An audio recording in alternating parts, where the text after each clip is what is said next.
अस्सलामुअलैकुम। मैंने आपको उर्दू चौथा सबक सब्जी वाला आपको समझा दिया है और पूरी जो ये नज़म है सब्जी वाला वो मैंने आपको गाकर भी सुना दी। तो अब हम आगे इनके सवालों के जवाब लिखेंगे। उसमें सवाल नंबर 1 है, सब्जी वाले ने सब्जी बेचने के लिए क्या आवाज़ लगाई।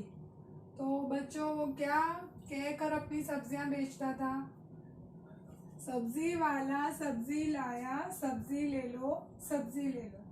ठीक है, तो इसका जवाब ये आएगा, सब्जी वाला सब्जी लाया, सब्जी ले लो, सब्जी ले लो, ये आवाज लगाई। सवाल नंबर 2, सब्जी वाले के पास कौन कौन सी सब्जी नहीं थी। जैसे सीता ने आलू, बैगन, मेथी, पालक वो सब उसके पास देखा, पर क्या नहीं दिखा उसे। तो सब्जी वाले के पास करेले नहीं थे, उसके पास करेले नहीं थे बच्चों। तो कौन सी सब्जी नहीं थी?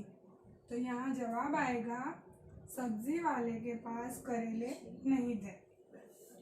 सवाल नंबर 3, सीता ने सब्जी वाले से कौन सी सब्जियां खरीदी।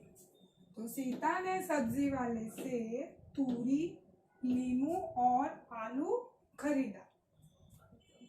अब सवाल नंबर 4 है कि इस नज्म में किन किन सब्जियों के नाम आए हैं।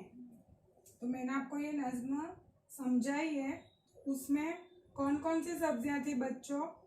आलू, गोभी, टमाटर, गाजर, मूली, मेथी, पालक, बैगन, तूरी, भिंडी, गोभी और चुकंदर जैसी सब्जियों के नाम इस नज्म में आए हैं। ठीक है, तो ये अच्छे अल्फाज में इन सवालों के जवाब आपको अपनी कॉपी में लिखने हैं बच्चों। ठीक है।